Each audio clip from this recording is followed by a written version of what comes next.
heureuse de vous retrouver ici sous l'imposante Amazone. Ce soir, je reçois dans cette émission Marc Alexis. Amoureux de l'aventure et journaliste, il était à Niki à l'occasion de la célébration de la Journée mondiale du tourisme.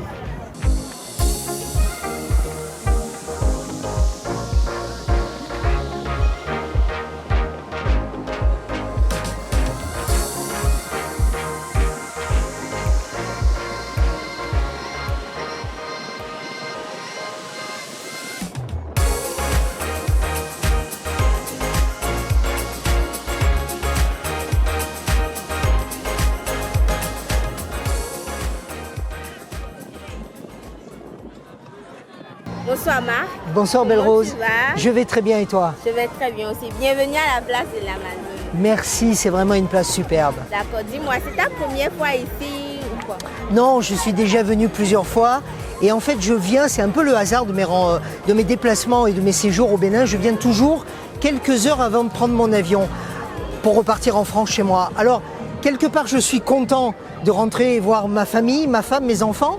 À côté de ça, je suis toujours un petit peu nostalgique et je redécouvre l'Amazone toujours avec un peu de nostalgie. Ah, ça c'est intéressant. Alors dis-moi, en quelques mots, comment tu peux définir ou comment tu peux parler du tourisme béninois?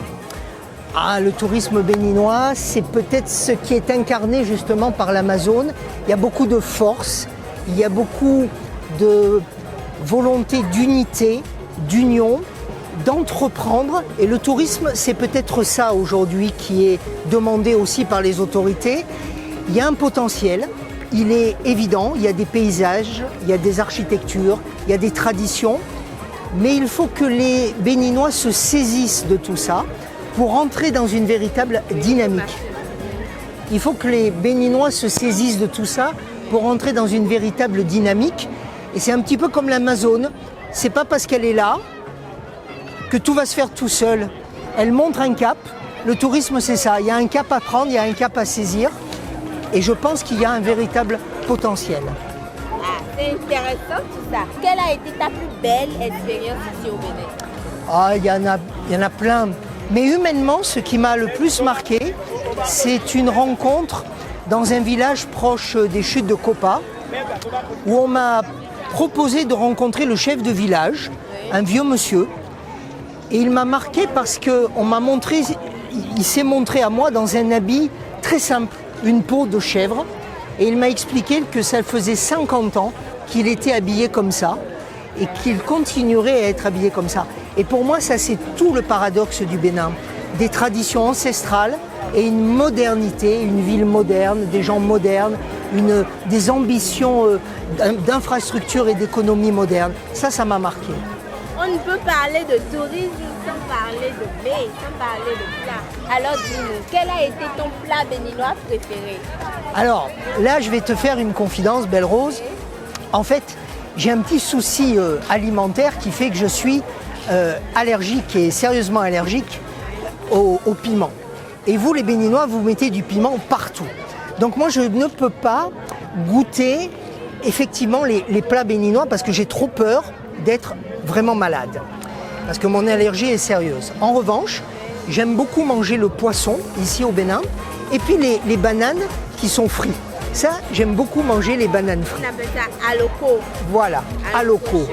Ça, j'aime beaucoup.